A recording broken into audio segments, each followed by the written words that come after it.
Hi, everybody. I hope you all are doing very well. This is the story, the case that I was telling you about a couple of days ago. This is coming out of Houston in an elite section inside the Beltway called the Houston Heights. And it's a you almost feel like you're in a little small town, right? Somewhere in the South. When you're there, it's very beautiful, and the houses are little wood frame houses, but these properties are $1 million to $3 million. You have the convenience of feeling like you're living in a small town, but you are, literally in the shadows of the metropolitan high-rise downtown area that, is where all the movers and shakers are, all the money people. And indeed, this story or terrible real life tragedy, this is sort of like a rich man's Christopher Watts, right? So Chris and Shanann Watts, they really were in a lot of trouble financially. They didn't have much money. But Lee and Christa were on the opposite end of the spectrum. There was a lot of money. Lee Gilley is said to have been a millionaire. He's a software designer. He built up a couple of companies and sold them. Docmo is probably one that a lot of people have heard of, but his current company is called Excel Engineering.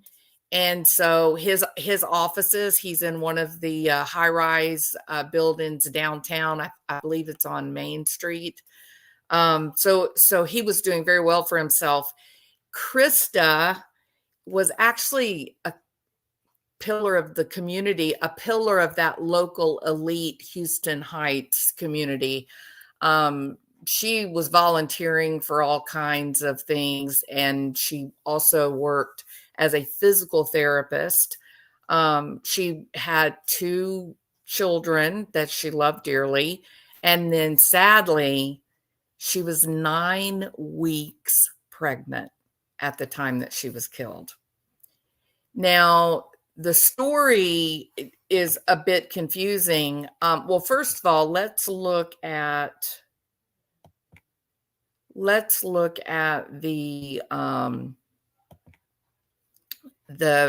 his first appearance toward the judge and how it all turned out.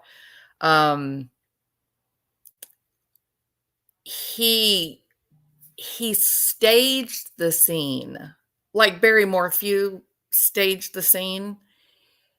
Lee Gilley staged the scene, and he set it up to try to make it look like Christa committed suicide.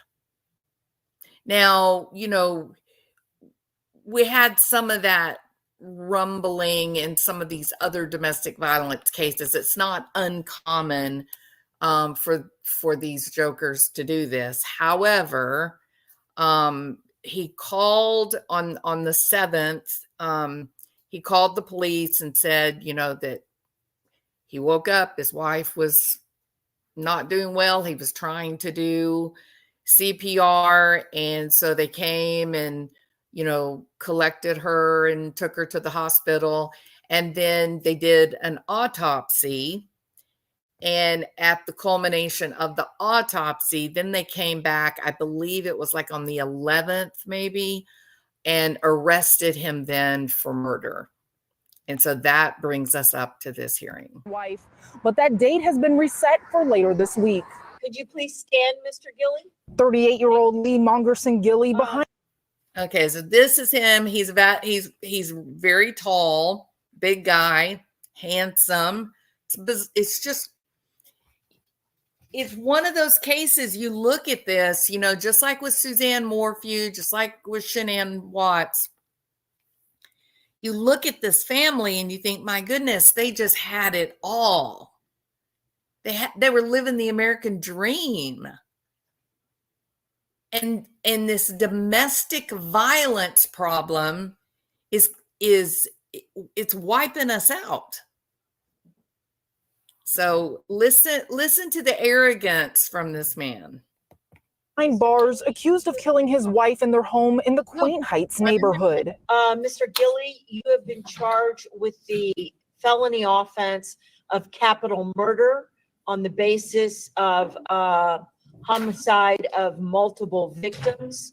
That's a capital felony. It is alleged that the defendant took the life of his pregnant wife.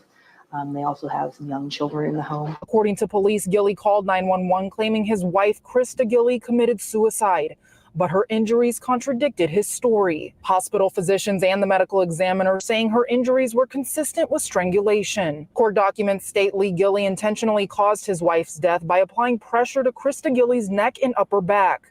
They also say he intentionally caused the death of an unborn child. And it's so sad. I mean, it's a horrible case. Please don't get me wrong. It's a horrible case anyway, but it's so sad to see their beautiful home. And she already had it all decorated for Halloween. And it's just, the neighbors are devastated. You know, it's just the perfect young family. And how did it go so wrong? By applying pressure to his wife's neck and upper back while Christa Gilley was pregnant with their unborn child. Records show she was 9 weeks pregnant. During probable cause court on Saturday, Lee Gilley asked for bond twice, but was denied. I'd like a bond today. I understand that. I'm not setting a bond today. Yes, ma'am. Thank you. Thank you. Excuse me, you have no idea who I am. Can you hear Sarah Boone? You have no idea who I am. I'd appreciate it if you could go ahead and give me my bond today and not make me wait, because I'm actually a very important fellow. Just made my blood boil when I saw this. Made me so angry. Neighbor Christine Anderson says she's lived across from the Gilley's home for 4 years, and she's never heard any disturbances coming from across the street. So this lady lives right there in that house behind her. It's a kind of a green, like an evergreen, dark green kind of look. She is out already saying, no, there was no screaming and yelling coming out of the house. There were no kinds of, late night police showing up. This really has taken everyone in this well-to-do neighborhood. It has really taken them by surprise. I'm just in complete shock. She was just a great neighbor. To hear that she had, she also was pregnant, I could just start crying. I've been thinking about her all morning, and I just feel bad. Lee Gilley's bond will be reconsidered on Thursday, but until then, he's being held in the Harris County Jail. And tomorrow, the Houston Heights community will be holding a vigil in honor of Christa Gilley. Now, he was given bail. He was given a bail of $1 million. And word on the street is that he can make that bail. It may take him a little bit for his attorneys to, liquidate some assets.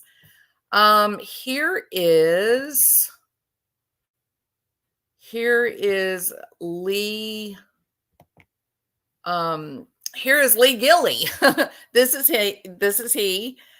He is in one of the high-rise buildings right there on Main Street. Right below that, there's a really beautiful place. The street's got lots of really nice restaurants. And I mean, this is high rent district, So this is his YouTube channel. It's not a very impressive channel. So everybody knows Excel, Microsoft Excel. It's great until it's not. And I want to talk about why it's great, why it's not, and a pretty interesting solution to kind of bridge that gap. So Excel is great because Jerry can whip up a solution to whatever changing business requirement in an afternoon. Now, it's not great because anytime you need to scale that Excel solution, that workbook past Jerry, 1 or 2 users, everything falls apart. So the example I want to talk about is there's an engineering company who uses an Excel workbook that Jerry has been working on for 5 or 6 or more years, and he knows that workbook inside out. They depend on that workbook to produce an accurate estimate. Okay. Now, this is, I guess, his newest business. It's called Excel Engineering. And, he's basically making $1 million pushing Excel to its limits, right? To get the most out of it. But Excel Engineering only has 17 subscribers. He got 2 thumbs up out of 51 views. So this CEO is really not yet an influencer. All right. So he's kind of, his YouTube channel, he could have used a little help.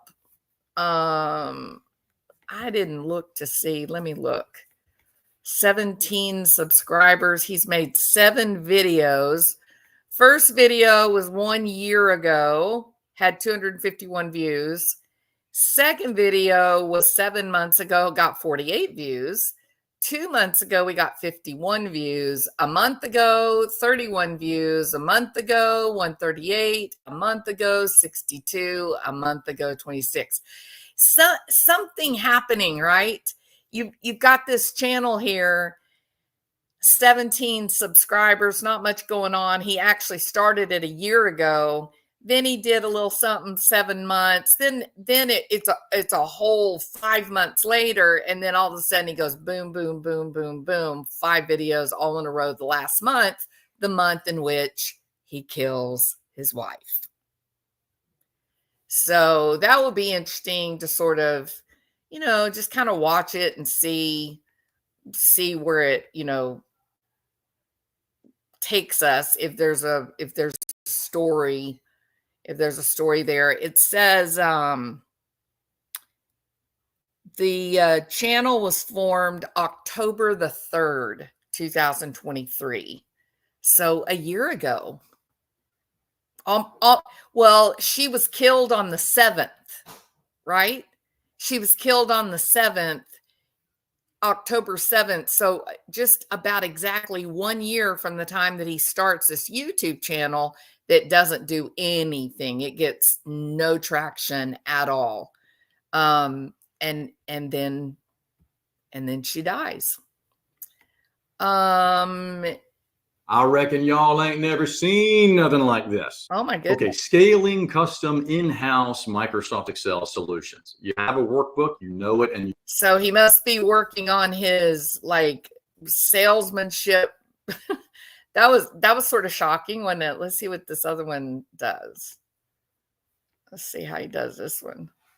If the top of your worksheets are getting cluttered with a lot of controls, here's an easy VBA trick you can use.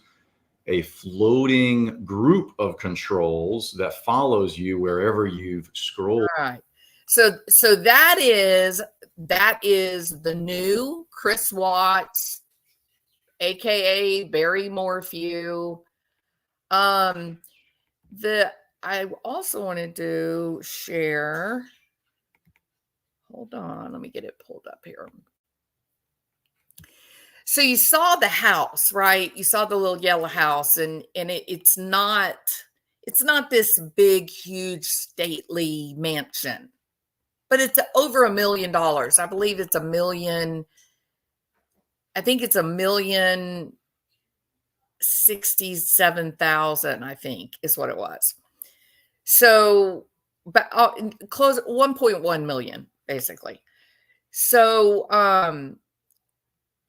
so this is Houston, and of course the little house that you see there, that is their address.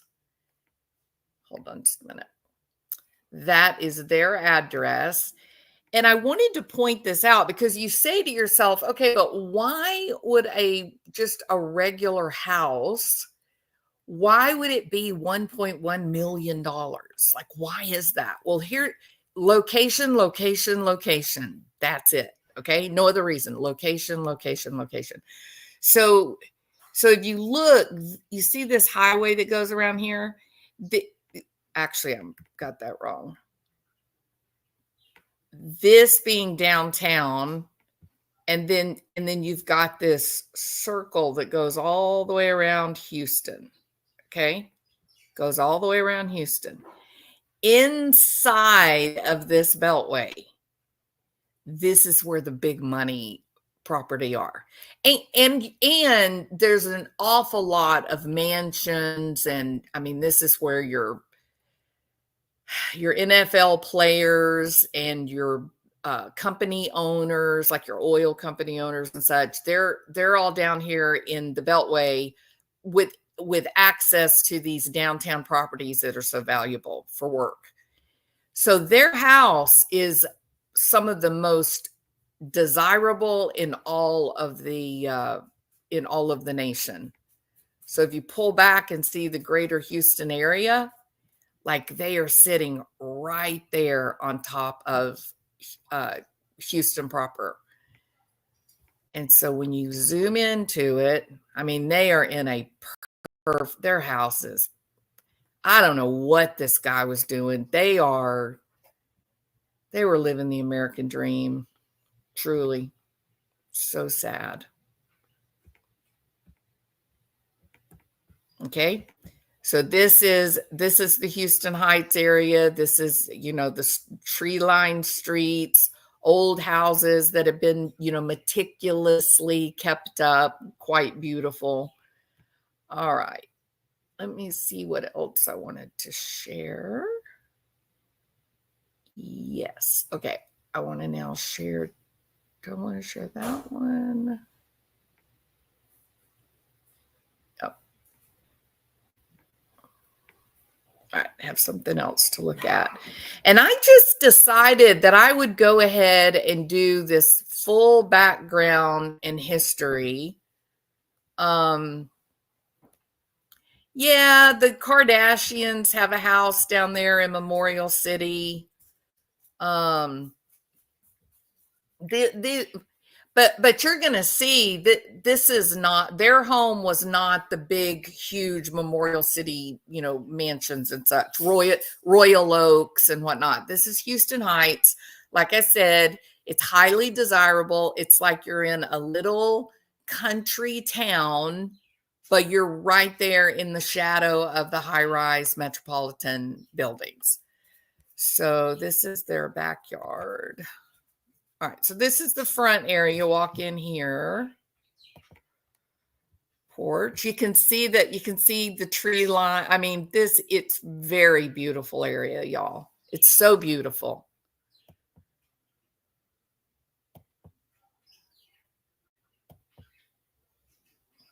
And then, of course, I think that's Torchy's Tacos right there. Oh, no, that's an art and burger place. But this road is like one block over from their house, and it's filled with all the artsy kind of fun people, right? All the restaurants are very hip and new age. Lots of foodies like to go down there and eat, these unique kind of foods that are put together. Gorgeous, gorgeous, gorgeous. So beautiful. And not huge and overpowering mansion, just really, really quaint and lovely. So this is their house. I mean, they were living the American dream. It's just mind-boggling. I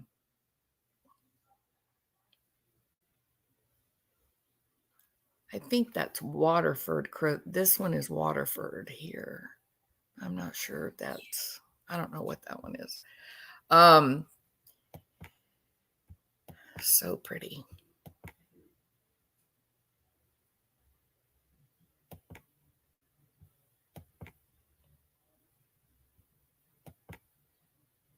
Really, really gorgeous. Great life. 2 little kids. The children are with Christa's parents. And Thursday, he did make bail. Well, he was given a bail, a bond, $1 million.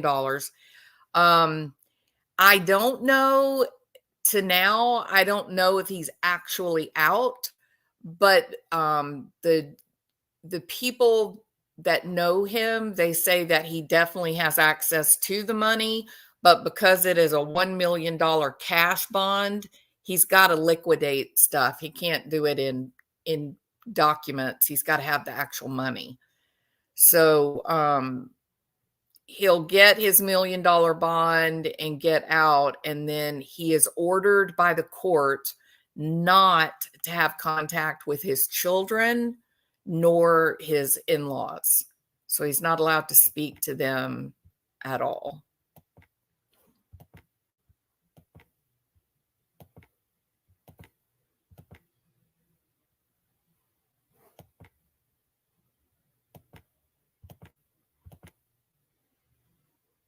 But you can see the backyard. This is not like this big, huge mansion estate.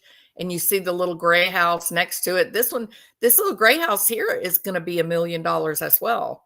So, you know, out in the country in a rural little small town, these houses would probably be $50,000, $60,000, $70,000 because of their location where they're sitting. It's $1 million.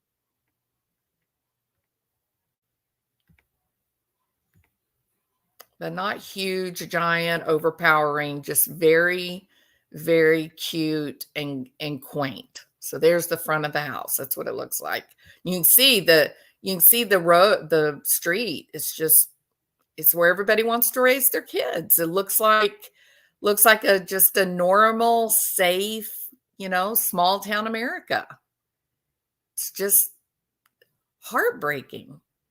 Now, one thing I did notice, you know, looking at this porch, you know, it's nice and tidy and nice and pretty and whatnot. This was before they purchased it. What we see now from the news, it was pretty cluttered, right? It was pretty cluttered. They also have 2 kids, so they're going to have strollers and things like that. So it just makes me wonder if there wasn't stress in the home. When things start getting cluttered, there's depression, there's anxiety, perhaps there's drug and alcohol problems. He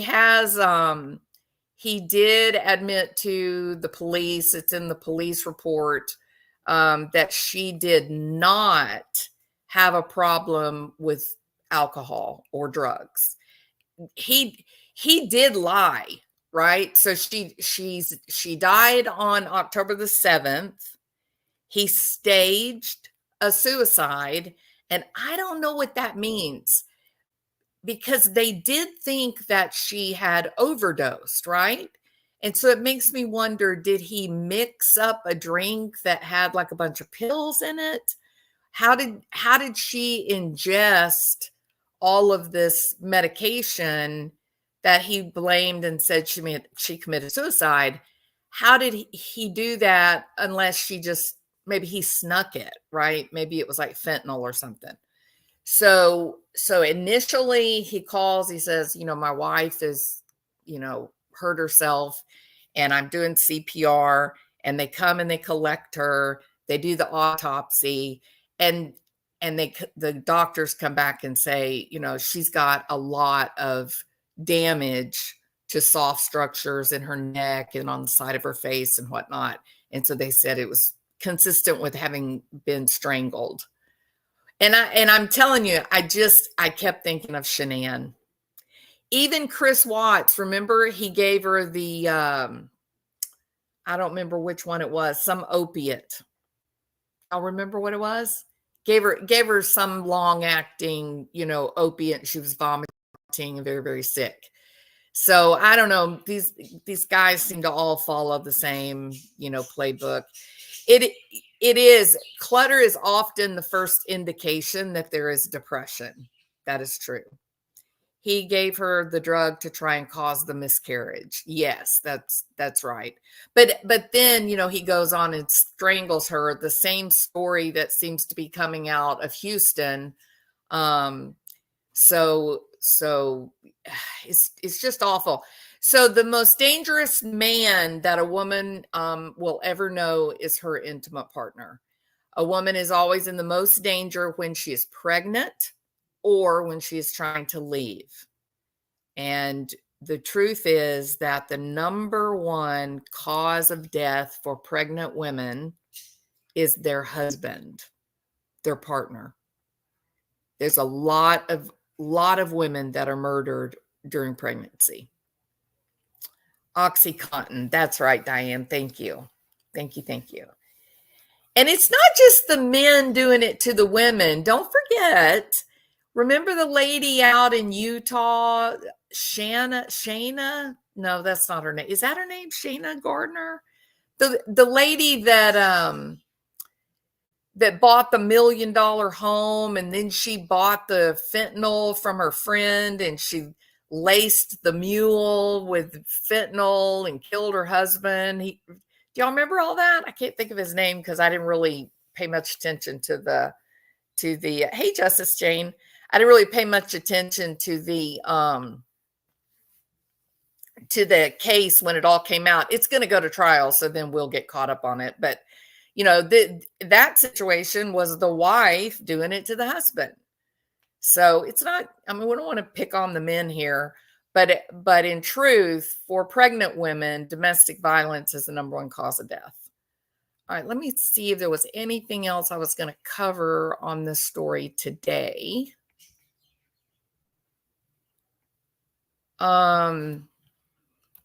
So Lee Gilley is a software consultant and developer. He had sold a company. He's worth over $1 million.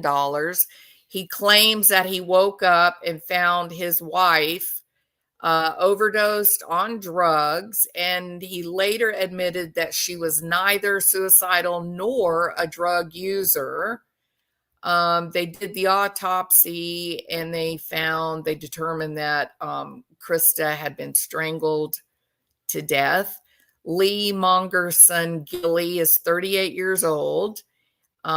He was booked into the Harris County Jail on October the 11th.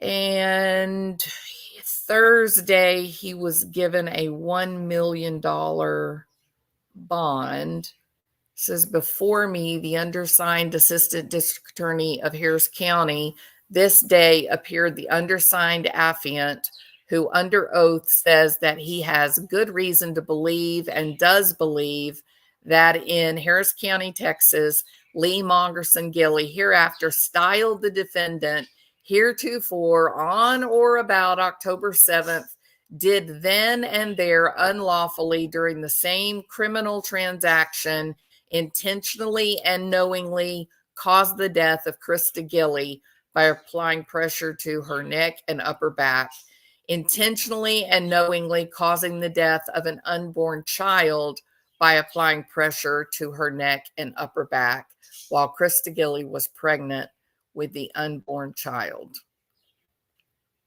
Initially, the court documents note that initially this capital murder defendant was denied bond because he told emergency responders that he and his wife had an argument before he went to bed, and that when he woke up 3 hours later, she was unresponsive. Christa later died in the hospital. The hospital physician and the medical examiner determined that the victim had injuries consistent with strangulation. The defendant later admitted wife was not suicidal, nor was she a drug user. The 2 children were present in the home when the 2 were arguing. And I believe they were arguing over the purchase of an automobile. The couple married at the Cathedral of St. John the Baptist in Charleston, South Carolina in 2017, nearly 10 years after they first met at a dance class where they were both seniors at Clemson University. After going on one date, they went their separate ways, and it was 8 years later they had their second date in Boston, Massachusetts. Lee flew from San Diego to Houston 11 months after that second date and proposed to Christa. A candlelight vigil is being held in Christa's memory, scheduled for Tuesday night in the Greater Heights neighborhood. They've already had that. That was this past Tuesday.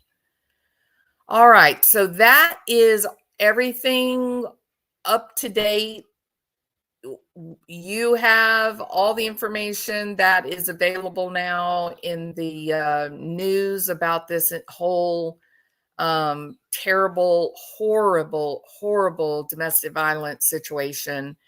I'm gonna be following this. It does look like he's going to fight this.